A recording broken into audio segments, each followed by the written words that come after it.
le monde! Je vous retrouve aujourd'hui en facecam parce que j'ai à vous parler. Oui, je crois que l'heure est grave. Vous m'avez beaucoup demandé comment j'ai appris à aussi bien dessiner et je vous avais répondu dans cette vidéo. Mais il semblerait que je n'ai pas été assez explicite dans la réponse à cette dernière. C'est plus que parfait sur YouTube. J'ai donc posté cette photo sur Facebook et Instagram où je vous avais demandé de me poser des questions. Et nous allons y répondre tout de suite. Ah bien, qu'est-ce que nous avons là? Première question, tu jettes tes dessins, quel gâchis? Alors oui et non, en fait il y avait beaucoup trop d'erreurs dans ce dessin pour que je veuille le garder et c'est à ce moment-là que j'ai pensé au sujet de cette vidéo. Question numéro 2, le Tour de France.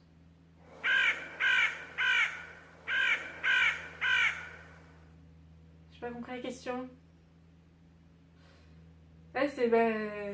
Oui, quand on voit la photo, du coup je me dis que c'est une bonne raison de l'avoir jetée, puisqu'il s'agissait d'une panthère. Question numéro 3. Comment tu fais pour dessiner aussi bien?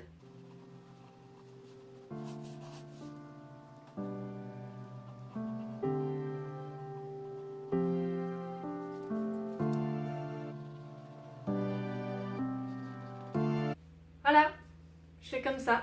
Le dessin, faut vraiment y passer du temps.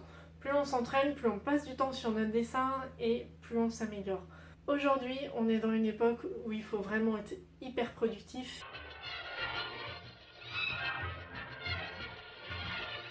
Et en fait, ça fonctionne pas comme ça avec le dessin. On peut en faire plein de manière très rapide, de qualité plus ou moins aléatoire, mais c'est vraiment quand on prend du temps qu'on arrive à faire quelque chose de beau. Des clients viennent nous voir en nous disant tu passes 10 minutes à faire ton dessin et puis tu le vends à 200 boules. Ouais, peut-être, mais j'ai passé 20 ans à apprendre à le faire en 20 minutes. Enfin, en 10. T'as compris. C'était clair, ça? Ensuite, en question, on a. J'arrive pas à dessiner. À chaque fois que j'essaie, c'est moche et puis du coup, j'abandonne. Il y a un grand mal-être chez vous, n'est-ce pas? Dites-vous juste une chose.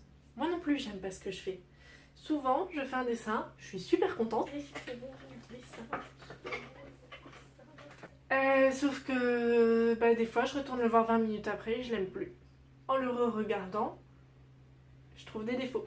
Ou alors je vais le prendre en photo, je vais vouloir le mettre sur Instagram, Facebook, tout ça, machin, montrer au monde entier.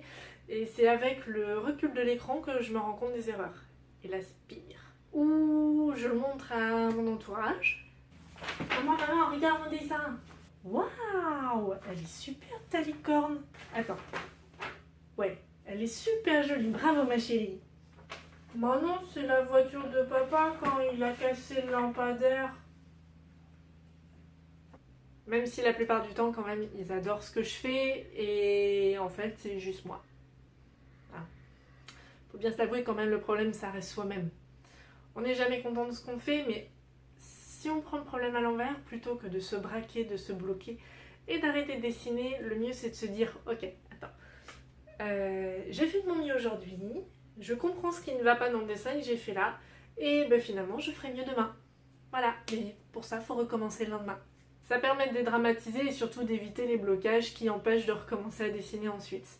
Parce que être illustratrice et plus dessiner, c'est embêtant quand même. La question suivante est de Brigitte et elle me dit en fait ton truc c'est de faire du coloriage.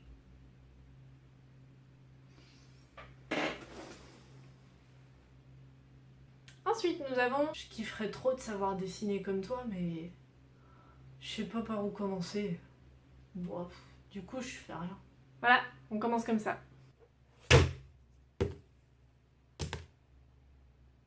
Et le reste c'est...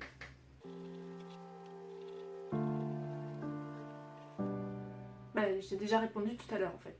Pour ce sujet, j'espère vraiment avoir fait le tour. Enfin, sachez que c'est en partie parce que je n'aime pas toujours ce que je fais que ça me permet de m'améliorer et que finalement ça peut être une bonne chose d'être autocritique. L'inconvénient c'est qu'il ne faut pas l'être de trop évidemment parce que sinon comme là, on se met des blocages, on se dévalorise et on arrête tout.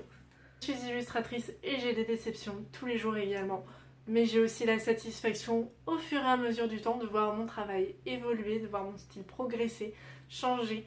Et en fait, c'est là où on peut se dire, à force de continuer et de persévérer, waouh, j'ai fait mieux qu'hier. Et il y a aussi le fait de voir que avec les réseaux sociaux, mon travail vous plaît de plus en plus et plaît à de plus en plus de personnes. D'ailleurs, c'est un petit peu comme YouTube, hein, les vidéos, j'aime bien savoir quand ça vous plaît. Il faut penser à mettre un petit pouce bleu et puis à partager. Et si c'est pas déjà fait, bah tu peux t'abonner. Sur ce, je vous laisse et à bientôt pour une nouvelle vidéo. Ciao! Et en fait, pour vous abonner, il suffit juste de cliquer sur le bouton. Thomas, Julie, Manon, je compte sur vous. Hey, et toi aussi Brigitte. Allez, ciao!